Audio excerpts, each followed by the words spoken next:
परमपिता परमात्मा पूर्ण ब्रह्म सर्व सृष्टि रचनहार,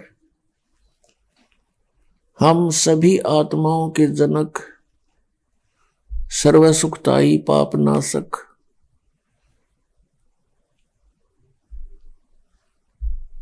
सर्व दुखों का निवारण करने वाले, सर्व सुखदाई, ये परमात्मा परम अक्षर ब्रह्म है।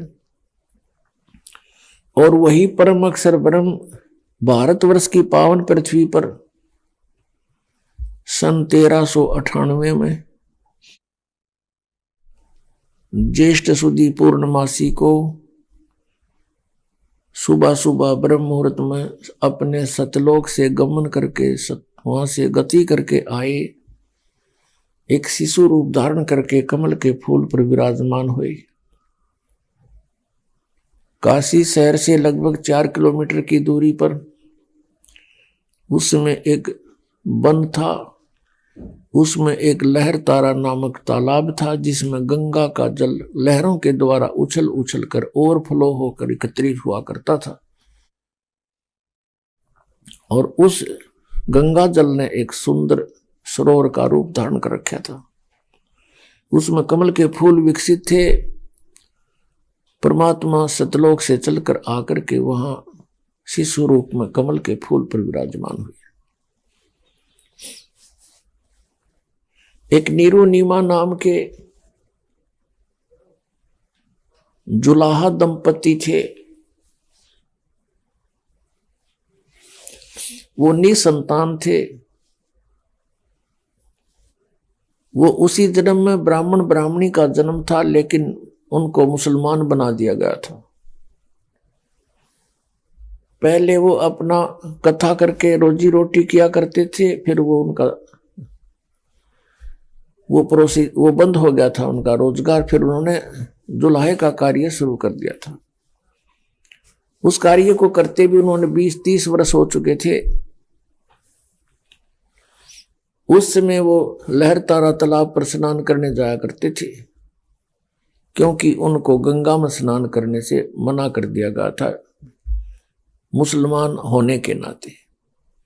फिर वो उस सरोवर में प्रतिदिन स्नान करके आते थे। उस दिन भी स्नान करने के लिए गए तो परमात्मा को वहां कमल के फूल पर पाकर प्रसन्न हुए, बच्चे को घर ले आए। और उस जुलाहे के घर पे परमात्मा की परवरिश की लीला होने के कारण वो जुलाहा कहलाए।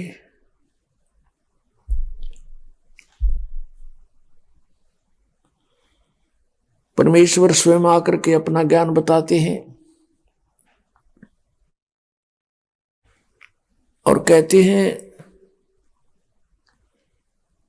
कि अवगत से चल आए, कोई मेरा भेद मरम नहीं पाए। मात पिता मेरे कछु नाही, ना मेरे घर दासी, और जुल्हे का सुत आन कहाया, जगत करे मेरी हंसी। परमात्मा ने बताया मेरा कोई मात पिता नहीं है और ना ही मैंने कोई विवाह किया था। मेरे घर पर पत्नी नहीं थी। और जुलाहे का पुत्र आन कहाया, यो जगत करे मेरी हंसी, उपहास करता है मेरा दानक दानक कह के।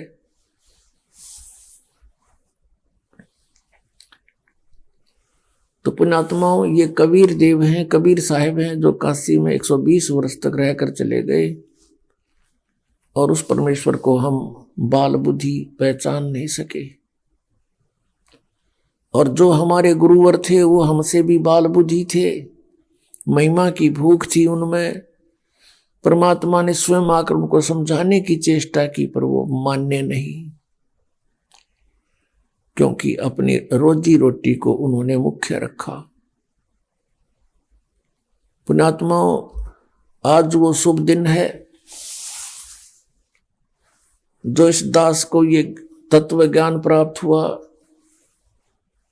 आज वो शुभ दिन है जिस दिन इस दास का आध्यात्मिक जन्म हुआ।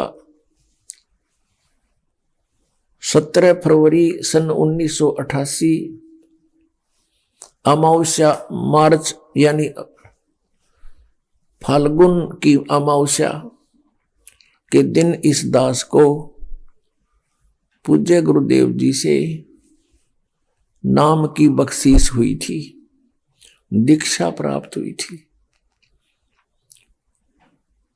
अब परमात्मा की रजा से आशीर्वाद गुरुदेव का उसी दिन से ऐसी लगन लगी जैसे भूखे को अन्न मिल गया हो, प्यासे को जल मिल गया हो। ऐसी प्रेरणा हुई। जब ये ज्ञान आप समझ में आया तो सोचा कि सबको बता दूं, ढुंढोरा पीट दूं कि एक अनमोल ज्ञान हमारे पास है, हमारे गुरुदेव के पास है। इसी उद्देश्य से जो भी पास बैठता था परमात्मा की चर्चा शुरू कर देते थे। लेकिन नया ज्ञान और नया भगवान किसी के भी गले उतरने को तैयार नहीं था। बहुत समस्या का सामना करना पड़ा। घर में भी विरोध कि नहीं, ऐसा नहीं हो सकता, हम अपने हनुमान जी को नहीं त्याग सकते, हम दादा श्याम जी की पूजा करते हैं, वो कैसे त्यागी जा सकती है। श्री राम श्री कृष्ण ब्रह्मा विष्णु महेश से ऊपर कोई पावर नहीं है। पुण्यात्माओं, इतना जटिल काम था ये, सोच भी नहीं सकता ये दास के ऐसा रंग लग जाएगा जो आज लगा दिया भगवान ने। सन 1988 में दास को उपदेश प्राप्त हुआ। जैसे ये दास अन्य भक्तों को समझा बुझाकर इस मार्ग पर लगा करके पूज्य गुरुदेव जी से उपदेश दिलाने के लिए ले जाता था, दीक्षा दिलाया करता था। पुण्यात्माओं, जो ये अनजान व्यक्ति गुरु पद प्राप्त करके महिमा की भूख में अपना भी जीवन नाश कर रहे हैं और अनुयायियों का भी, ये अपने सिर पर भार रख रहे हैं। इस दास ने कभी स्वप्न में नहीं सोचा था कि ये गुरु पद प्राप्त हो। दास को तो अनमोल रतन मिल गया था, यही आस थी भगवान यहां से पीछा छूटे हैं। असंग जन्म हो गया हमने, या भटकत्या नहीं, ये ज्ञान हो गया। और इस चीज का विशेष डर रहता इस बात का कि कहीं नाम खंडित ना हो जाए। परमात्मा की वाणी में है कि जैसे माता गर्भ को रख यतन बना और ठेस लगे तो क्षीण हुए तेरे ऐसे भक्ति जावे। जैसे बहन बेटी माई को गर्भ रहा हो, फिर वो कितनी चिंतित होती है कि कहीं मेरे लाल के, मेरी बेटी के जो पेट में पल रहा बच्चा है, उसको कोई ऐसी ठेस ना लग जा, ऐसी कोई दबाव ना पड़ जा जिससे ये खराब हो जाए। रात्रि के समय भी वो करवट लेते समय भी चिंतित रहती है कहीं बालक पर दाब ना आ जाए, और चलते समय भी बड़ी सावधानी से कदम रखती है कि ऊंचे नीचे पर पैर रखा जाए और मेरा बच्चा खराब हो जाए। और ऐसी चिंता करके सावधानी बरत के वो एक लाल प्राप्त कर लेती है।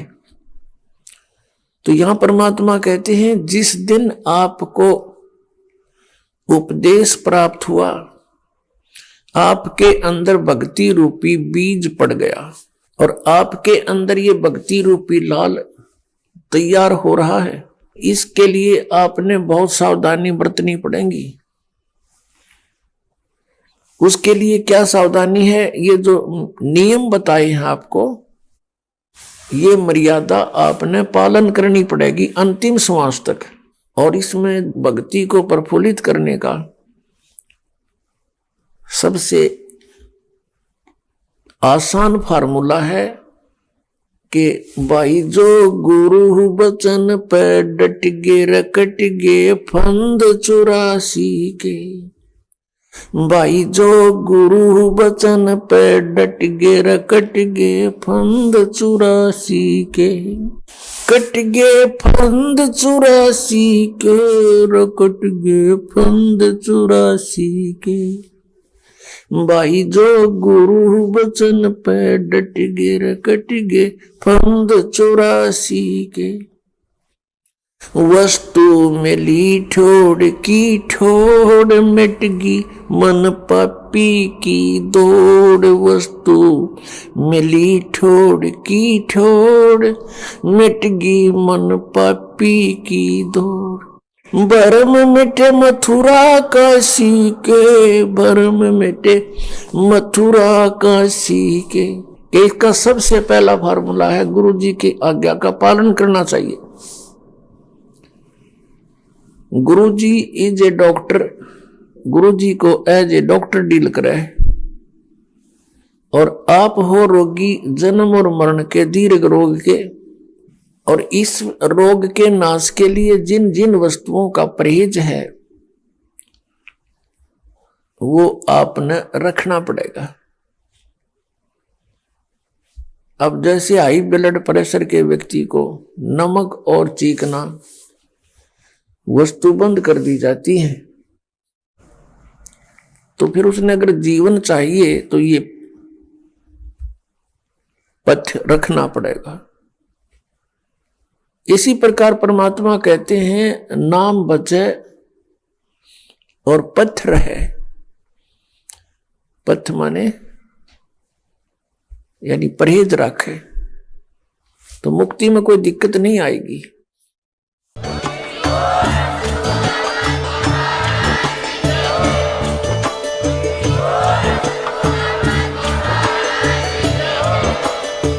सुन रहे थे जगत गुरु तत्वदर्शी संत रामपाल जी महाराज जी के मंगल प्रवचन। अधिक जानकारी के लिए विजिट कीजिए हमारी वेबसाइट www.jagatgururampalji.org। संत रामपाल जी महाराज जी के शुभ आशीर्वाद से पूरे विश्व भर में 500 से भी ज्यादा नाम दीक्षा केंद्र हैं, जिन पर संत रामपाल जी महाराज जी द्वारा ऑनलाइन निशुल्क नाम दीक्षा दी जा रही है। अपने नजदीकी नाम दीक्षा केंद्र का पता करने के लिए संपर्क करें 8222880541।